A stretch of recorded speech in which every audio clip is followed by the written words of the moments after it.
যে ইন্ডিয়া পোস্টের কোনো আর্টিকেল আপনার যদি আসে, তো আপনার মেসেজ যদি নাম্বারটা পান, সেক্ষেত্রে আর্টিকেলটাকে কীভাবে ট্র্যাক করবেন।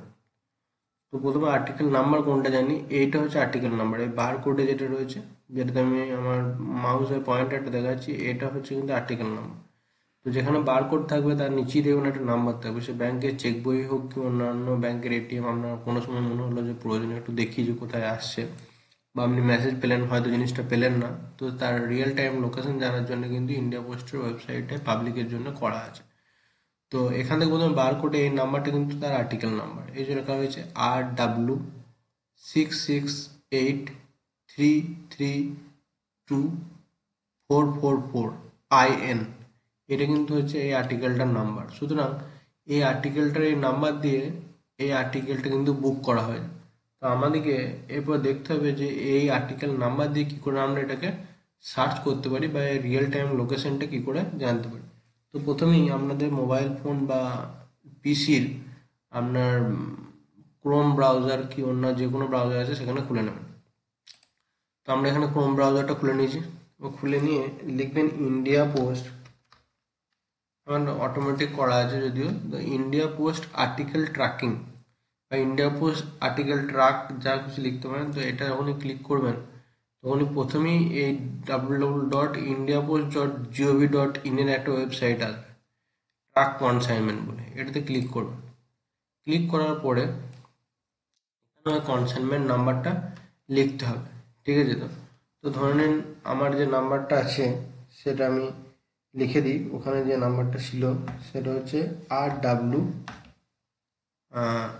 ক্যাপলক্স করে দেবেন যাতে সবগুলো ক্যাপিটাল হয়, ঠিক আছে। RW6683324444IN। তো এখানে একটা সিরিজ হয়েছে, RW হয়, তারপরে মোট 9টা সংখ্যা হয়, সংখ্যায় হয় 9টা, তারপরে IN। এটা প্রত্যেকটা আর্টিকেলের ক্ষেত্রে দেখতে পাবেন। RWটা হয়তো আলাদা হতে পারে, স্পিড পোস্টের ক্ষেত্রে EW হয় কি অন্যান্য হয়। W ফর ওয়েস্ট বেঙ্গল, ঠিক আছে। R ফর রেজিস্ট্রেটর, এটা রেজিস্ট্রেটর, ঠিক আছে। এগুলো শর্ট ফর্মে আছে, এগুলো অতটা বোঝার দরকার নেই। যাই হোক, শুধুমাত্র যে আর্টিকেল নাম্বার এটা, যেটা মাঝখানে 9টা সংখ্যা হয় এবং তার আগে দুখানা ইংরেজি অক্ষর এবং তার পরে দুখানা IN, প্রায় ক্ষেত্রে এটা হয়।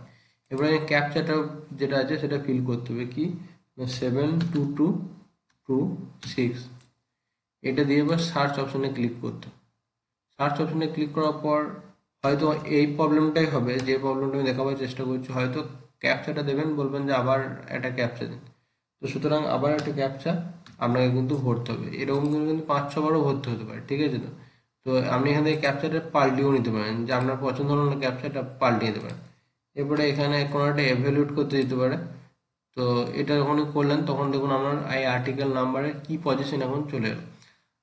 প্রথমে আর্টিকেল নাম্বারটা এখন কারেন্ট স্ট্যাটাস কি দেখাচ্ছে, আইটেম ব্যাগ, অর্থাৎ আইটেমটা ব্যাগে ভরা হয়েছে কিন্তু এখনো বিলি হয়নি দেখাচ্ছে, ঠিক আছে। তো আইটেমটা কবে বুক করা হয়েছিল না, গোলসি এসও থেকে বুক করা হয়েছিল এই তারিখে, ঠিক আছে। তো তো তারপরে লাস্ট আপডেটটা রয়েছে 1/1/2024, যে সেটা গুসকরা এসও থেকে, মানে গুসকরা সাব অফিস থেকে আইটেম ব্যাগড হয়েছে, যেটা আপনার যেটা যেখান থেকে বিলি হবে সেই ব্রাঞ্চ অফিসে যাওয়ার জন্য, ঠিক আছে। তো এটা হচ্ছে তার কারেন্ট, এবং এখান থেকে পুরোটাই পাবেন যে গলসি থেকে কোথায় গিয়েছিল, কোথা থেকে আবার গুসকরা এসছে, এবং গুসকরা থেকে যে অ্যাড্রেস দিয়েছে সেখানে যাবে, এবং তার কত টাকা খরচা হয়েছে, এবং তার কোথায় তার বিলি হবে না হবে সব কিছু কিন্তু লেখা আছে, ঠিক আছে। তো তো এখান থেকে আপনারা গোটাটা পেয়ে যাবেন, যে এবং কারেন্ট স্ট্যাটাসের আইটেম ব্যাগ অর্থাৎ এখনো বিলি হয়নি সেটাও পেয়ে যাবেন।